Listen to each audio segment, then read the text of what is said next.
Yap, halo guys, bertemu dengan Ade dari Vertical Digimax. Kali ini kita berada di Bandung.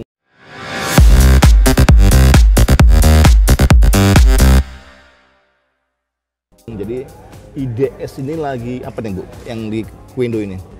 Lagi ada event. Event lah, event perkenalan atau gimana tuh? Event pertamanya IDS Oke. untuk launching produk barunya. Wow, oke teman-teman, sebelum lari ke sana lebih jauh, perkenalkan dulu ya Bu. Selamat sore, saya Imelda Sanurita. Saya adalah Direktur Utamanya IDS. Hari ini IDS ada event perdana launching direct to customer di Bandung untuk sublimation. Wah, asik, mantap. 2 hari. 2 hari. Berarti hari ini dan besok. Nah itu, jadi teman-teman kalau mau berkunjung atau pengen lihat mesin yang gede banget, yang cepet banget, ya di sini tempatnya. Gitu, kan? Please welcome ke sini. Asik. Bu Imelda, Ya. kita agak sedikit masuk ke dalam ya. Ya. Jadi untuk IDS sendiri, Ya. itu apa memang fokusnya hanya di sublim, atau memang berkembang di sains juga dan kawan-kawan juga gitu? Seperti yang saya udah bilang ke teman-teman media, memang fokus pertama di semester ini kita masih di sublimasi dan grafik beserta turunannya. Tetapi semester besok atau kuartal besok kita akan ada produk yang lain. Itu saya minta teman-teman media stay tune di IDS News saja. Soalnya kalau saya open ke sini, nanti kurang seru. Gitu. Iya, nanti orang tuh udah tahu terlalu dini. Oh, abis ini IDS akan ada ini, saya nggak mau gitu. Oke. Jadi stay tune aja di sana.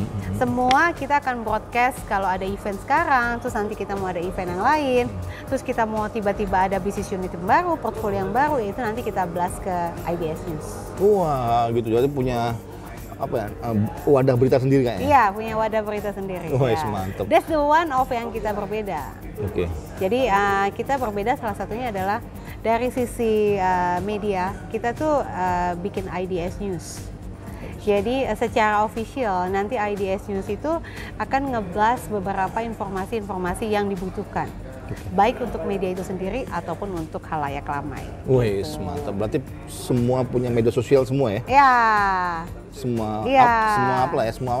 Semua aplikasi gitu ya? Iya, nanti kan sekarang kan udah ada IG, Facebook ya kan, lalu ada website, mungkin besok akan ada TikTokers, lalu nanti ada apa lagi gitu.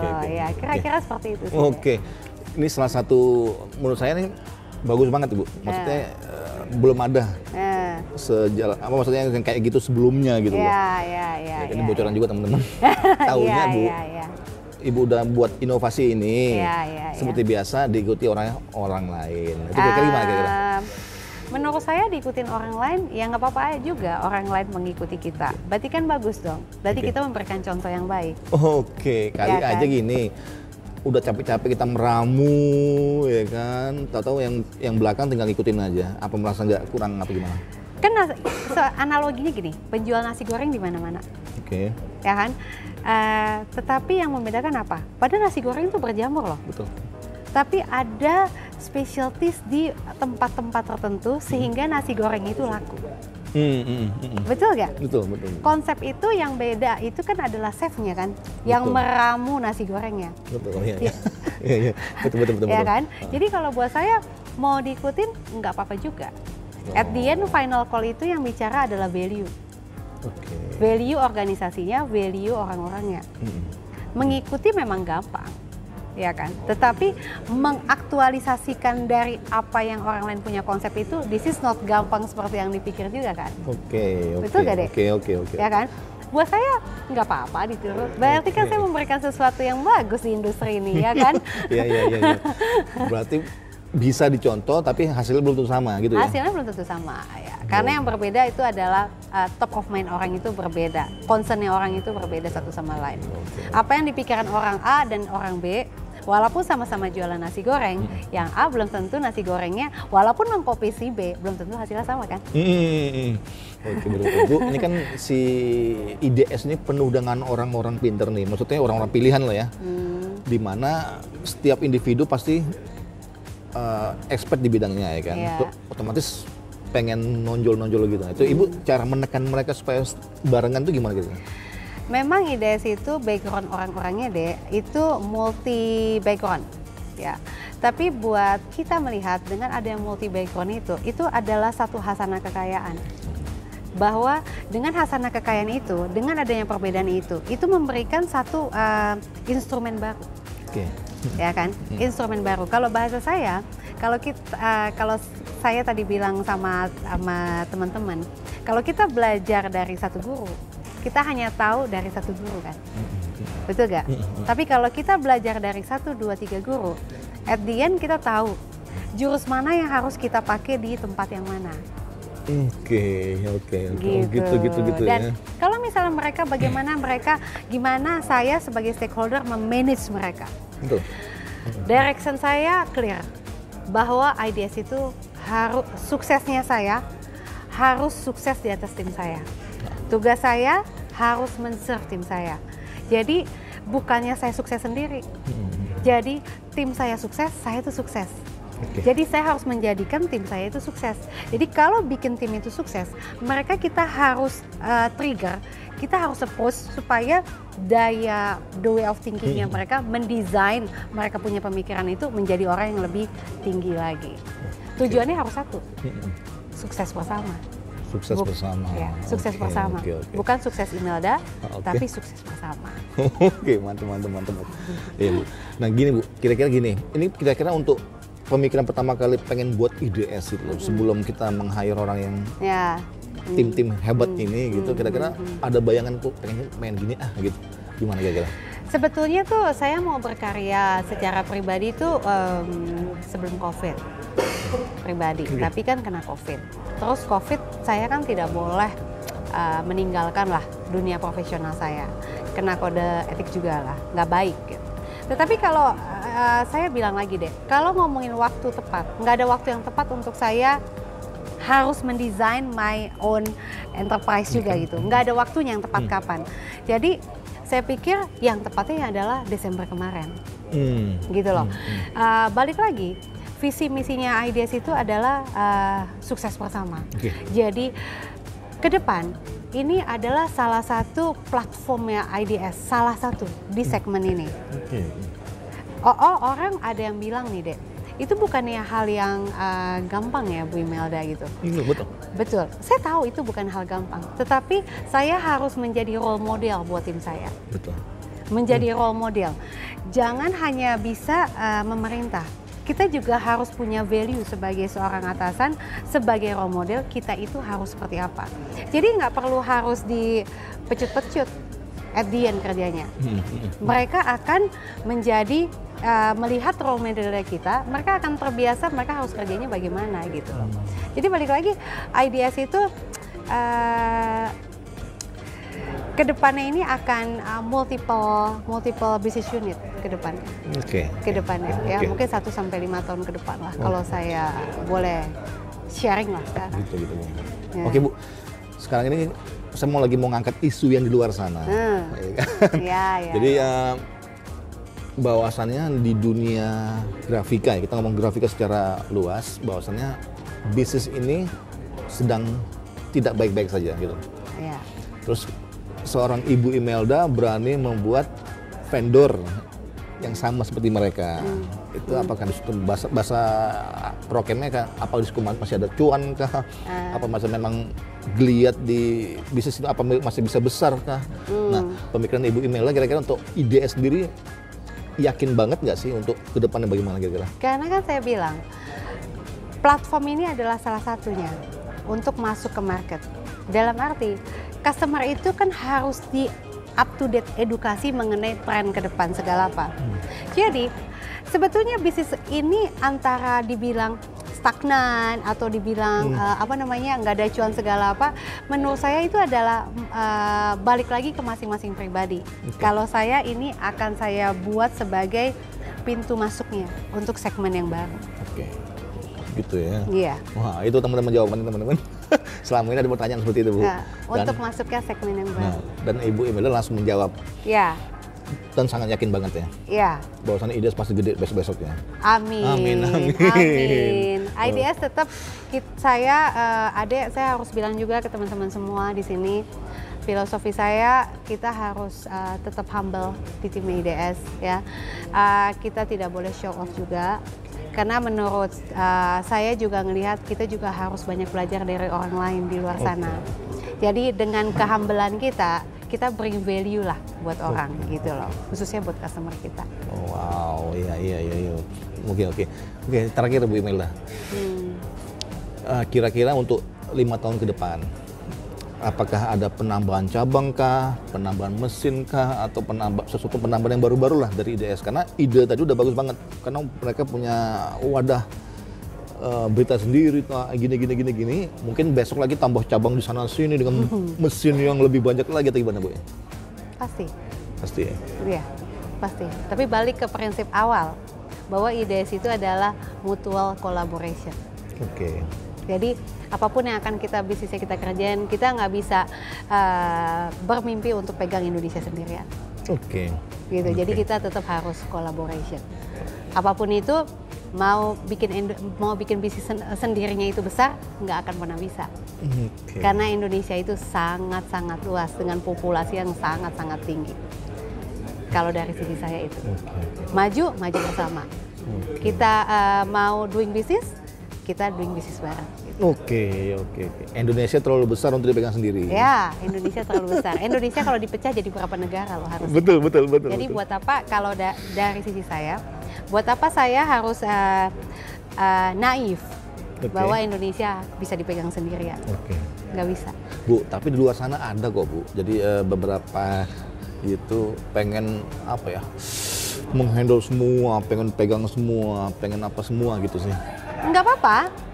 Itu kembali ke masing-masing pribadi punya final call kan, benar nggak? Tapi buat saya, seperti saya bilang ke teman-teman media, sekarang zamannya apa? Disruption. Betul. Disruption itu adalah sesuatu yang juga tidak berpola. Retail berguguran kan, Nokia selesai, ya kan? Jadi kalau kita tidak bisa mengikuti trennya di Gen Z sekarang, kita jualan di Gen Z loh. Ya, memang keputusan decision ada di Gen X atau di Gen X atau baby boomer lah, pengambil keputusannya. Tapi jangan lupa kita jualannya di Gen Z. Jadi kita harus mengikuti suka dan nggak suka apa yang harus kita lakukan di era sekarang. Oke Bu. Untuk Gen Z sendiri Bu, itu polanya banyak yang nggak disukai oleh orang-orang terdahulu karena ribet kayak nggak karuan gitu ya. Justru Ibu masuk ke itu dengan pola ini kan rumit banget ya. Betul kan? Jadi kayak Ibu tadi rating dan kawan-kawan itu untuk pola yang masa lalu itu mereka nggak pikir seperti itu gitu kan ya. Jadi kalau buat saya teman-teman, ini pendapat saya pribadi berdasarkan apa yang saya pelajarin dari buku dan berdasarkan apa yang saya suka ikut sekolah-sekolahan singkat. Gen Z itu mereka bilang loyalitasnya tipis. Jadi mereka akan fokus on rating first. Jadi seperti anak saya kalau mau beli sesuatu pasti lihat rating dulu. Kalau ratingnya nggak bagus, ngapain you buy this product gitu mah. Walaupun this product bring you value kesannya gimana. But I think ratingnya nggak oke gitu. Sampai segitunya Bu ya? Ya, itu Gen Z. Jadi buat saya pilihan sebuah organisasi akan fokus on mana, akan memilih jalannya apa, itu adalah pilihan masing-masing kan. Kita tidak bisa salahkan. Tapi kalau IDS, kita menyadari bahwa era ini adalah era disruption. So kita harus memikirkan untuk tidak pakai cara yang mainstream. Kita harus pakai cara yang sedikit di luar mainstream gitu. Tapi nggak sampai anti mainstream ya? Nggak, jangan anti mainstream, jangan. Sedikit berbeda lah, karena decision making dan decision maker masih di usia 40 ke atas kan. Tapi doing bisnisnya itu di Gen Z. Ya kan? Di zamannya mereka. Keputusannya bukan di mereka, keputusannya di atas. Betul. Gitu, semoga dengan pembedanya dari IDS ini, mereka lebih mencuat lebih tinggi. Karena selama ini, semua vendor tuh flat banget. Permainnya dengan pola yang tipikal yang sama gitu. Karena menurut mereka, ya inilah pola yang kita semua bangun gitu ya. Yang gitu aja ya. Makanya kaget juga pertama kali Ibu ngomong, kita punya wadah news sendiri. Yang dimana semua informasi itu masuk ke situ. Masuk ke situ ya. Jadi kalau mau ada teman-teman media mau bertanya atau apa dan apa, ya informasinya keblas nanti di sana. Oke. Mungkin tidak semua informasi ya, kan beberapa informasi kan harus kita disclaimer dulu, ada yang nggak boleh kan, bener nggak? Tapi sesuatu yang umum itu nanti akan dibahas di sana. That's the one yang bikin kita juga agak berbeda. Jadi balik lagi, kenapa orang bilang, oh ya kenapa Ibu Imelda masuk ke segmen ini? Ya, karena ada maksudnya. Ya. Ini sesuai namanya kayak ini. Jadi image digital gitu, solutionnya digital bener-bener lurus kayak gitu ya. Iya, karena kan suka dan nggak suka kita hidup di era digital. Betul. Semua ada di tangan kita. Juga banyak penolakan bagi orang-orang yang sebelum-sebelumnya. Iya. Jadi malas belajar, malas ini, malas itu. Iya, gitu, tapi kan memang eranya seperti itu. Suka dan nggak suka kan kita tinggal di era sekarang. Betul. Berarti kita harus melakukan bisnis di era sekarang dong. Betul. Jadi yang dulunya itu mungkin kita nggak boleh, ya sekarang mungkin boleh. Betul. Yang dulunya boleh, ya sekarang mungkin nggak boleh gitu. Jadi, Kalau nggak kan nggak mungkin kan retail going down sekarang. Betul. Brand-brand besar berguguran. Karena sekarang dengan TikToker saja orang udah bisa dapat cuan. Betul. Kalau zaman dulu itu kita nyanyi-nyanyi sendiri di video agak tabu atau gimana? Agak tabu, aneh. Betul, aneh kan? Sekarang justru Iya kan? Jadi banget. buat saya tanpa mengurangi respect apapun keputusannya orang, ya dia sebagai seorang stakeholder itu kan pasti memutuskan yang terbaik buat organisasi. Tapi ide is very clear bahwa kita mengikuti tren apa yang sedang terjadi saat sekarang, gitu. Jadi pola pikir dan cara kita beraksi yang lalu mungkin belum tentu applicable sekarang. Jadi kita harus berpikir ya yang sekarang. Wah. Berarti terkini lah ya. Terkini. Wow. Ya teman, nomor 1 seru banget. Nomor 2 seru lebih banget. Nomor 3 banget seru. Cuman jamnya udah segini. Terima kasih. Antrian temen juga ada banyak. Terima kasih. Jadi mungkin disudahi dulu Bu. Ya kan? Ya, Jadi mungkin kalau ada event-event yang lain lah ya kita ngobrol panjang banget. Karena memang di IDS ini banyak yang mau kupas betul, karena orang-orangnya sendiri, karena saya paham sendiri karena mereka ini bukan orang sembarangan menurut saya. Dan ibu kok pinter banget untuk mengambil mereka gitu. Jadi ini expert nih. Nah, karena begitu IDS gabung muncul ke permukaan, orang-orang yang kami di luar sana itu sangat gitu loh. Jadi nggak ada yang kenal semua gitu. Satu hal saya juga harus jelasin juga deh. Sebetulnya tim yang terbentuk itu adalah karena persamaan visi misi. Oke. Jadi buat saya tim saya di circle yang pertama itu adalah persamaan visi dan misi. Jadi persamaan visi dan misi itu yang ngeblend jadi satu. Oke. Jadi bukan karena Ibu Imelda gimana, no. Tapi karena persamaan visi dan misi kedepannya itu kita mau bagaimana. Itu sih sebetulnya. Sebetulnya as simple as itu. Oke. Siap. Berarti nomor 1 teman-teman satu visi dan satu misi. Satu visi dan satu Ternyata misi. mereka harus juga kayak egonya juga harus diturunin kalau memang harus turun. Betul. Karena saya pikir dengan mereka yang betul-betul expert semua itu masing-masing punya tanduk semua masing-masing kan? Enggak juga ya. Itu memang challenge ya. Tapi saya mengajarkan kultur bahwa orang itu harus berani mengutarakan pendapat untuk tidak setujunya. Atau ya balik lagi agak tidak mainstream. Jadi maksudnya buat saya ngomong aja, nggak setuju sama saya, I'm okay gitu. Jadi buat saya karena saya tahu Gen X, Gen Y, Gen Z itu mempunyai karakter yang sangat berbeda. Betul. Gen X dia punya experience, ya kan? Gen Y berada in the middle. Tapi Gen Z itu adalah the next-nya setelah ini. Jadi saya adalah balik lagi the power of collaboration itu. Jadi sekarang ada di IDS itu ya ada Z-nya, ada Y-nya, ada X-nya. Oke. Gitu. Berarti Ibu nyampurin ngeblend semua jadi satu. Ngeblend jadi semua jadi satu. Tapi menurut orang-orang zaman dulu, di mana semua perkataan pimpinan itu adalah keputusan. Terus Ibu bilang sendiri tadi, semua bebas mengutarakan ke saya, ngobrol ke saya, atau tidak suka dan suka, apa gimana. Padahal zaman dulu tuh tabu banget. Betul. Jangan pernah ngomong nggak suka, harus suka. Iya. Jangan pernah ngomong tidak, tapi iya. Gitu. Zaman dulu Bu. Iya. Nah, kalau sekarang mungkin Ibu? Enggak, saya suruh ngomong. Karena kita tidak bawa gaya dulu ke gaya sekarang. Gen Z tidak akan pernah bisa terima digituin. Oke. Nggak akan pernah bisa terima. Dan satu hal, the next generation yang akan memimpin satu organisasi itu adalah Gen Z. Bukannya Gen X saya gitu. Oke. Jadi saya harus ngeblendin semua dalam satu visi misi dan platform yang semua tuh firm. Mereka tuh harus maju bersama. Gitu aja sih. Wes, mantap teman. Berarti bukan hanya sekedar mikirin bisnis doang berarti ini IDS ini ya? Iya. Semuanya itu dalam ada kayak filosofinya lah, ya, ini itu apa tipikal kerjanya. Iya. Oke, nggak main-main berarti ya? Nggak main-main. Oke Bu.